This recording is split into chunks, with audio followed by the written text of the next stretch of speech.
네, 거의 100이면 100, 이렇게 한 가지로 치우쳐서, 어제 본문처럼 악을 선하다 그러고, 선을 악하다 그러고, 흑암을 광명으로 삼고, 광명을 흑암으로 삼는, 그렇게 정말, 다 뒤집어진 세상에 살고 있는데, 선지자는 과연 정말 어떤 사람들이길래, 그렇게, 그 상황을 꿰뚫어 보면서, 그 속에서 정말 영원한 하나님의 진리의 말씀을 붙잡고 상황을 정확하게 진단하고 그 사회의 악이라든가 하나님 앞에서의 그런 영적인 악들을 분명하게 또 고발하고 어떻게 치유를 받을 수 있을지 어떻게 그렇게 알 수 있을까? 참 선지자는 어떻게 보면 굉장히 부정적인 사람인 것 같고 굉장히 극단적이고 그리고 어떻게 보면은 굉장히 그 반사회적이고 반체제적인 것 같은 그런 인물로 그 당시 사람들한테 분명히 비춰지는 것이죠. 이사야도 그랬고 예레미야도 그랬고 이 당시에 많은 사람들이 정말 평안을 이야기하고 하나님의 축복을 이야기하고 하나님의 어떤 그런 특별한 보호하심을 계속 변치 아니하시는 은혜를 얘기하는 이때에 너무나 정말 어떻게 보면은 재수없게 계속해서 하나님께서 심판하실 것이다. 돌아와라. 너네는 엄청난 지금 정말 중병에 걸려 있다. 너네는 회개하지 않으면 안 된다. 이렇게 얘기하는 사람들 참 너무나 이제 정말 밉보였었을 그런 사람들이죠. 그게 바로 이제 선지자들의 어떤 특징인데 이런 선지자는 만들어지는 것입니까? 태어나는 것입니까? 이제 그런 질문을 우리가 해본다면은 오늘 본문이 이제 대답을 해주는 것이죠. 선지자는 태어나는 것이죠.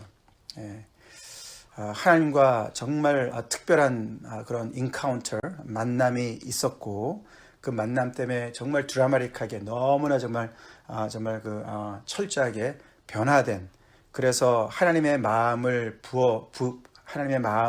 부음받은 하나님의 거룩하심을 따라서 그 하나님을 마음을 부음받고 하나님께로부터 보내심을 받은 그런 사람인 것이죠. 오늘 이 6장이 이사야가 하나님 앞에 선지자로 부름을 받는 그런 장면입니다.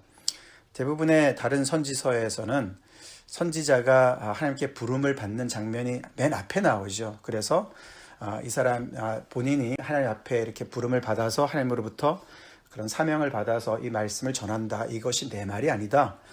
그렇게 시작을 하는데 이사야서는 좀 특이하게 이사야의 부름이 6장에 나옵니다. 어떻게 보면은 그 앞에 1장부터 5장까지 나온 내용이 굉장히 암담한 유다의 그 현실을 고발을 했습니다. 간간히 어떤 하나님의 회복의 메시지도 나오긴 했지만서도 전체적으로는 그들이 어저께도 이제 끝나는 게 그들은 흑암과 고난을 기다리고 있고 빛은 구름에 가려져서 어두워진 그런 너무나 암울한 그런 정말 흉조가 가득하게 쌓여있는 그런 미래밖에 안 보이는 이제 그런 상황인데 이들이 어떻게 정말 소망이 있을까? 거기에 대한 어떤 그 해답을 이사야가 겪은 어떤 하나님 앞에서 부르심의 어떤 그런 것이 어떻게 보면 해답을 주는 것과 같은 여기도 보면 이제 이사야가 비슷한 그 고백을 하지 않습니까? 하나님의 거룩하심 앞에서 화로다 나여 망하게 되었도다 이렇게 고백을 합니다. 그것이 꼭 이제 이스라엘의 운명, 지금 현재 처한 운명과 똑같지 않습니까? 이제 그런데 거기에서 놀랍게도 이 이사야가 멸망을 받는 것이 아니라 거기서 이제 하나님의 놀라운 은혜로 그가 거기서 고침을 받는 거잖아요. 그의 악이 제해지고 죄가 사해지는 그런 은혜를 입습니다. 그러고 나서 그가 거기에서 하나님께서 정말 이렇게 내가 누구를 위해서 보내고 누구를 위해서 갈고 어디로 보내는지 누구한테로 가는지 얘기를 안 합니다. 그것이 정말 세상 전부를 위한 것이 될 수도 있겠죠. 근데 거기에 내가 여기 있으니 나를 보내소서 이렇게 해서 하나님께서 이사야를 고치셔서 사명자로 보내시는 것이죠. 그것이 이스라엘 백성 전체의 모습일 수도 있는 것이죠. 그래서 이사야를 이스라엘 백성, 타락한 이스라엘 백성들에게 보내시는 것처럼 이 이스라엘 백성들도 화로다 나로 망하게 되었도다라는 상황 속에 있는 그들이 고침을 받고 회개하고 그리고 하나님께 이렇게 사명을 받아서 온 세상으로 보냄을 받는 그런 것과 연결이 되어질 수도 있는 것이죠. 그렇게 해서 이 6장을 여기다 놓지 않았나 이런 해석도 있습니다만, 이제 여기서 분명한 것은 오늘 이 말씀을 우리가 보면서 참 하나님의 이름에 합당한 영광을 돌린다. 우리 아까 시편을 봤지만 그것은 하나님의 은혜가 없이는 절대로 불가능한 일이죠. 내가 노력해서 하나님이 어떤 분인지 알 수가 없지 않습니까? 그래서 철저하게 여기도 보면은 하나님께서 보여주셔서 이사야가 보는 거죠. 그가 본즉 주께서 높이 보좌 위에 앉으신 것을 본 것이에요. 하나님의 영광과 거룩하심이 가득한 천상에서 하나님이 계시는, 보좌에 앉아 계시는 하나님을 본 것입니다. 그가 본 하나님은 정말 이 스랍들이 모시고 서 있었고 결국은 예배하는 장면이겠죠. 특징이 거룩함과 영광으로 가득 찬 충만한, 그리고 그분은 만군의 여호와이신 왕이라 그랬습니다. 그죠? 하나님이 왕으로서 보좌에 앉아 계신, 성전도 되지만은 또 팰러스, 궁전도 되는 그런 왕이신, 온 세상을 통치하시는, 만물을 통치하시는 그런 왕이신 하나님, 그 하나님을 봤는데 그 하나님 안에 그 자리는 거룩으로 가득 찼고 하나님의 거룩하심으로 가득 찼고 영광으로 충만해서 정말 그 하늘도 감당할 수 없는, 그래서 정말 온 문지방이 터가 요동하고 성전의 연기가 충만한 그런 하나님의 그 있는 모습 그대로, 하나님의 이름에 합당한 모습 그대로를 볼 수가 있었습니다. 그것이 시발점이었죠. 이사야가 그 전에 어떤 마음을 품었는지, 이 사회를 보면서 정말 부패하고 타락한 자기들의 백성들을 보면서 어떤 마음을 가졌는지 우리는 잘 모릅니다. 그죠? 이 이사야가 어떤 사람인지는 여기 이 장면에만 자세하게 나오기 때문에 잘 모릅니다. 그래서 이사야의 어떤 자격을 우리가 논하는 것은 참 어려운 일이고, 분명한 것은 그가 선지자로 이제 이렇게 들어오는 과정에서 가장 결정적인 것은 이런 거룩하신 하나님을 인카운터한 것이죠. 그래서 그 다음부터 이렇게 정말 도미노 현상으로 나타나게 되는 거고, 그 앞에 딱 서보니, 그래서 하나님의 영광 앞에 서보니 드러나는 것이 있습니다. 그죠? 그래서 너무나 하나님이 어떤 분이신지를 알게 되는, 그리고 또 하나님을 알게 되지만 또 거기에 맞춰서 내 자신을 알게 되는 것이죠. 하나님의 빛 앞에 내 자신이 비춰지니까 거기에 볼 때 너무나 이제 극명한 대조를, 그런 대조가 없지요. 그렇게 거룩하신 하나님에 비해서 나는 너무나 입술이 부정하고 내 입술이 또 부정한 것이 그 백성들 중에 함께 거해서 이런 상황에서 이 정말 거룩하신 하나님을 뵙기 때문에 나는 정말 나에게 화가 임할 것이고 나는 망하게 되었다. I'm almost nothing. 이제 그런 고백을 하는 것이죠. 그렇게 자기 자신을 봅니다.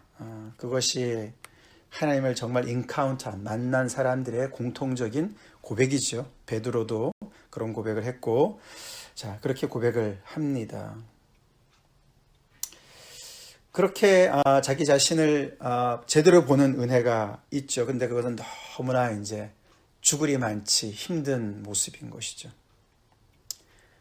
근데 놀랍게도 스랍이 하나가 부젓가락으로 제단에서 핀 숯, 지금 이렇게 라이브 콜이라 그러죠. 이제 그러니까 막 숯이 그냥 막 그렇게 붉게 그냥 이글이글 타오르는 숯을 가지고 와서 그의 입에다가 대어서 얘기합니다. 내 입에 닿았으니 내 악이 제하여졌고 내 죄가 사여졌다. 그렇게 해서 굉장히 고통스럽고 죽음에 가까이 가는 그런 아픔을 통해서 그는 악이 제하여지고 죄가 사해지는 은혜를 누리게 되었습니다. 그래서 하나님의 거룩하심 앞에서 정말 이 부정한 죄인이 설 수 없는, 그런데 이 핀 숯이 어떤 것인지 잘 모르지만 그것을 가지고 그의 죄를 불태워버리시는 하나님의 은혜지요. 그 당시에는 동물의 제사로 하나님 앞에 나왔었고 죄를 사함을 받았는데 수단은 하나님께서 정하는 것이죠. 여기서는 이 이스라엘의 이사야의 환상 속에서는 하나님께서 핀 숯을 가지고 그를 제해버리십니다. 죄를 제해버리십니다. 결국은 하나님이 우리 죄를 사하시는 것이죠. 자, 그래서 그 다음에 이제 하나님의 그런 마음이, 하나님의 어떤 그런 그 천상에서의 그런 회의 속에서 거기서 정말 모든 것을 이제 상황을 통제하는 그런 정말 그 중앙 통제실이라고 볼 수가 있겠는데, 하나님의 보좌를 중심으로 해서 그 천상의 무리들이 모여서 이야기하는, 하나님께서 말씀하시는 게 들리는 것이죠. 내가 누구를 보내며 누가 우리를 위하여서 갈꼬. 그래서 하나님은 거기서 어떤 하나님의 그런 어떤 메신저가 필요한 것을 이렇게 말씀을 그냥 이사야에게 하는 것이 아닌데 그런 이야기를 듣습니다. 거기서 이사야가 자원을 하죠. 내가 여기 있사오니 나를 보내십시오 라고 이야기를 합니다. 우리 기도할 때도 이렇게 가끔 이제 우리가 보면은 참 하나님의 임재를 위해서 우리가 많이 기도하지 않습니까? 하나님의 프레젠스 안에 우리가 정말 들어가길 원하고 우리 안에 가득 채워 주십시오. 하나님의 영광 안에 우리가 정말 들어가기 원합니다. 보기 원합니다. 근데 그런 기도 참 감사하고 좋은 일이지만 그게 얼마나 또 데인저러스한 것인지를 우리는 또 알고서 기도해야 됩니다. 하나님의 영광은 우리한테 그냥 컴포터블한 따뜻한 이제 평온한 어떤 그런 것만을 얘기하지 않습니다. 그 앞에 설 때 우리는 이렇게 정말 죽으리 많지, 정말 하나님 앞에서 화로다 망하게 되었도다, 내 자신이 얼마나 부정한 자인 것을, 내가 얼마나 자격이 없는 자고 부족한 것인지 그것을 정말 철저하게 깨닫는 그런 고통이 따르는 것인데, 그런 고통 속에서 정말 하나님을 만나게 되는 것이죠. 또한 그 자리는 또 그렇게 하나님의 영광을 막 누리면서 여기가 좋사오니 나는 여기서 정말 하나님과 정말 영원토록 살고 싶습니다. 우리가 시편에 그런 고백도 있지만 그렇게 또 머물러 있는 곳이 아닌 것을 또 알 수가 있는 것이죠. 하나님께서 보내시는 거예요. 또 그 자리는 하나님의 은혜를 입었으면 또 사명을 받아서 떠나야 되는 그 정말 죄악이 관영한 그 세상 속으로 하나님의 메시지를 가지고 가야 되는, 그래서 정말 거기서 많은 오해를 받고 미움을 받고 그런 정말 조롱의 대상이 되어야 되는 어떤 그런 사명의 자리가 되는 것도 또 우리는 또한 알아야 되는 것이죠. 자, 여기까지는 어떻게 보면 이제 우리가 참 예배 때 이렇게 보면은 굉장히 예배랑 많이 연결되어 있습니다. 그죠? 우리가 하나님 앞에 예배에 나올 때 우리는 하나님의 임재 앞에 나와서 하나님의 거룩하심 앞에 나와서 하나님의 있는 모습 그대로, 하나님의 그 이름에 합당한 모습 그대로 하나님을 만나야 됩니다. 그것이 참 예배입니다. 그래서 세상은 모두가 다 자기중심적으로, 심지어는 정말 하나님의 이름까지도, 하나님의 말씀까지도 자기중심적으로 해석을 해서 합리화시키고, 그래서 아까도 봤지만 악을 선하다 그러고 선을 악하다고 하는, 그렇게 정말 신앙까지도 자기중심적으로 타락한 그런 곳에서 그게 아니고 하나님은 홀로 온전히 계시고, 여기 이제 그 역사적인 배경이 앞에 시작이 되지 않습니까? 우시야 왕이 죽던 해에, 이게 BC 740년경인데 아시지만 이 우시야 왕이 그 다윗 이후에 굉장히 그 능력 있는 왕으로서 이렇게 정말 쳐주는 왕입니다.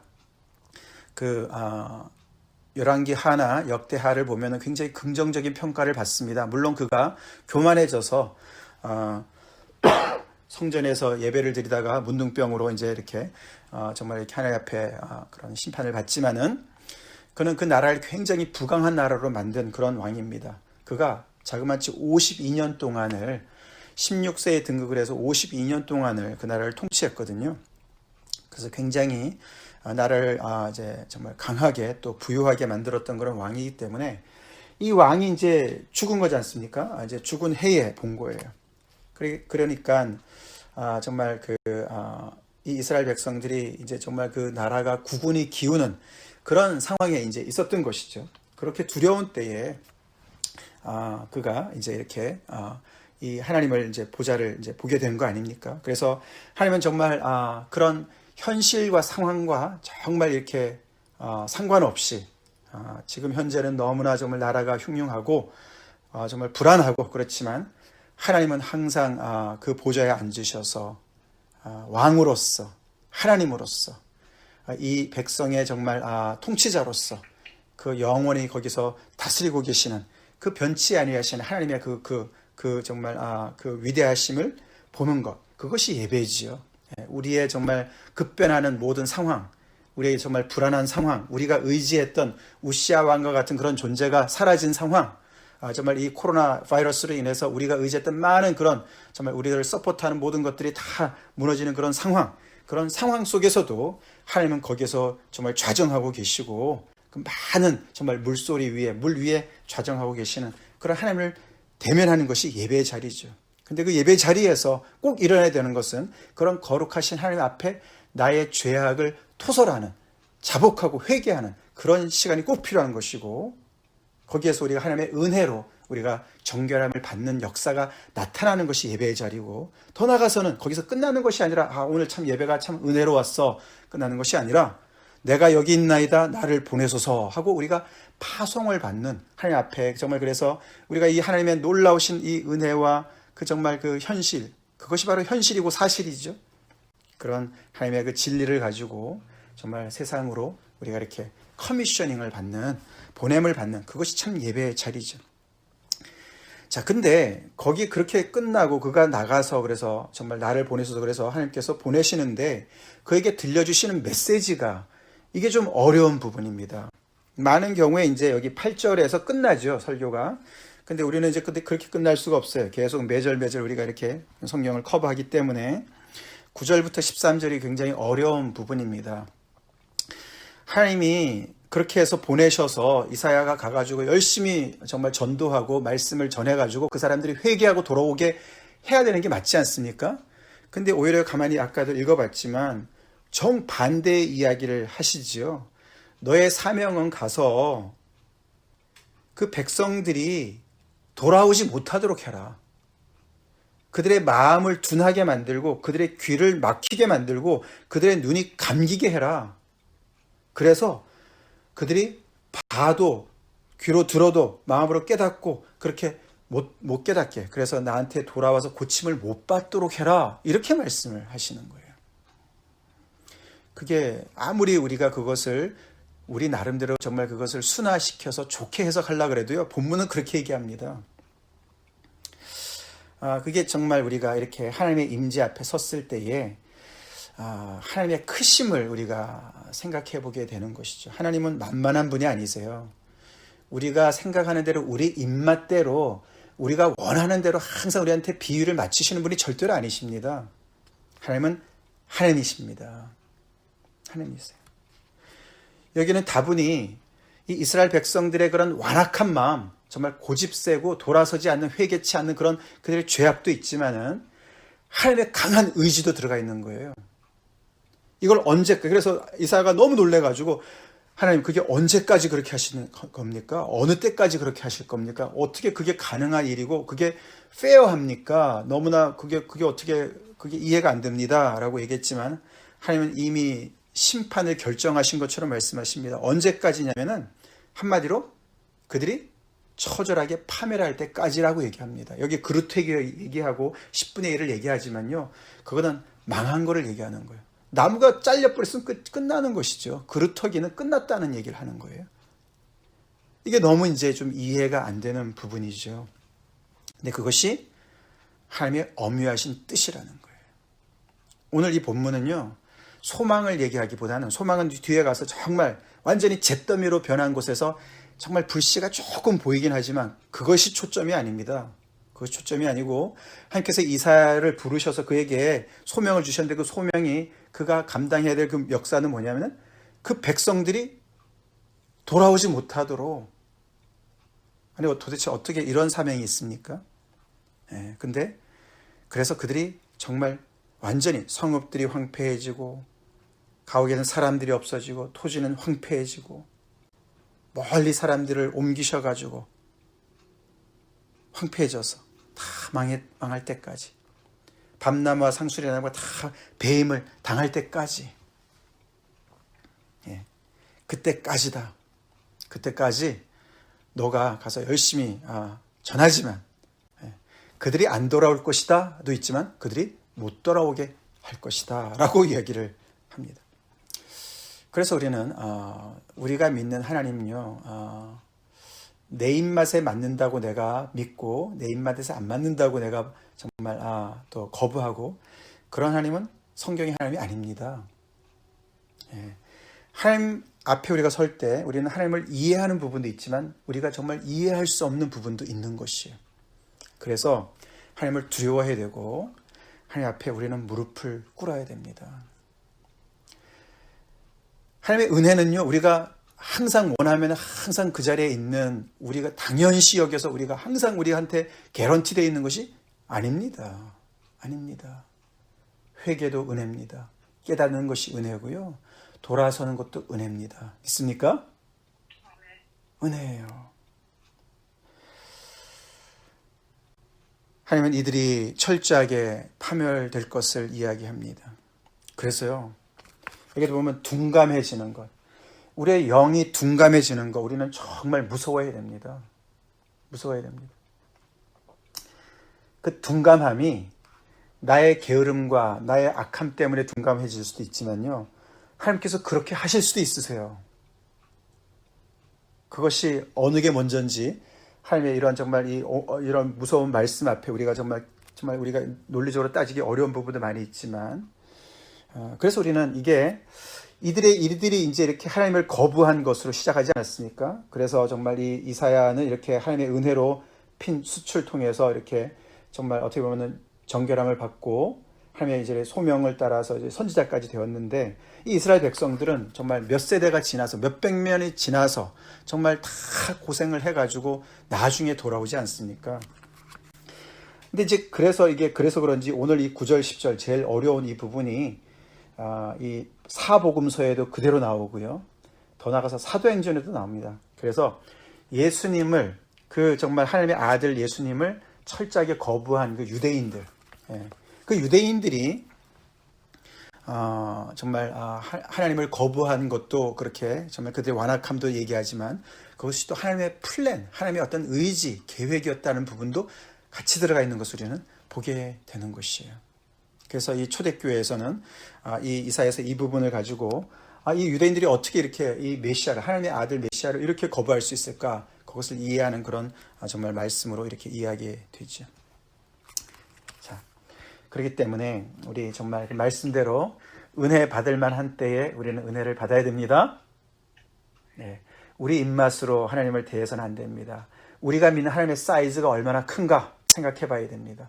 정말 내가 하나님 앞에서 내가 부복하고 무릎을 꿇고 내가 조정을 해야지, 하나님을 내 입맛에 맞춰서 내 멋대로 엿가락 느리듯이 느려가지고 내가 선하면, 내가 나한테 좋으면 내가 받아들이고 아니면 거부하고 이런 분이 아니에요. 항상 그렇게 정말 항상 은혜로만 계시는 분이 아닌 것을 우리는 철저하게 알고서 우리의 믿음이 하나님 중심의 믿음으로 변해야 되겠습니다. 자기중심적인 믿음은 믿음이 아니죠. 그러나 아까도 말씀을 드렸지만 거룩한 씨가 남아있습니다. 그것은 불가능한 것이었는데, 완전히 끝난 것이었는데, 전혀 정말 기대치 못한 것이었는데 하나님의 새로운 어떤 그런 역사를 하나님께서 이루어 가시는 것을 얘기합니다. 그래서 우리는 그 구루터기만 믿고 거룩한 씨만 믿고 하나님의 은혜만 믿고 내 멋대로 살아서는 절대로 안 되는 거예요. 우리의 해야 될 일들은 하나님의 철저한 이런 심판의 메시지를 듣고 하나님 앞에 굴복해야 되는 것이죠. 회개해야 되는 것이죠. 다 같이 기도하시겠습니다.